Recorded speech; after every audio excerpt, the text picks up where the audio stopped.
দুইটা সময় তওবা করে লাভ নাই। একটা হচ্ছে মৌতের যন্ত্রণা শুরু হয়ে গেলে, মৃত্যুর যন্ত্রণা শুরু হয়ে গেলে আগে পা থেকে শুরু হয়ে আস্তে আস্তে গলার দিকে আসে।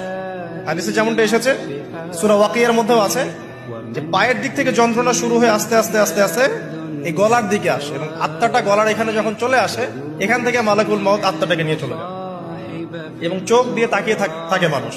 রুহটা চলে গেলে মানুষ চোখ দিয়ে তাকিয়ে থাকে, দেখবেন এই কারণে মৃত ব্যক্তি তাকিয়ে থাকে, চোখ খোলা থাকে।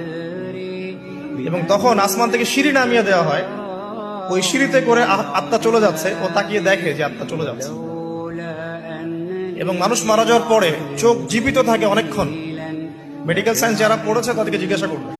দুইটা সময় তওবা করে লাভ নাই। একটা হচ্ছে মৌতের যন্ত্রণা শুরু হয়ে গেলে, মৃত্যুর যন্ত্রণা শুরু হয়ে গেলে আগে পা থেকে শুরু হয়ে আস্তে আস্তে গলার দিকে আসে। হাদিসে যেমনটা এসেছে, সূরা ওয়াকিয়ার মধ্যেও আছে যে পায়ের দিক থেকে যন্ত্রণা শুরু হয়ে আস্তে আস্তে আস্তে আস্তে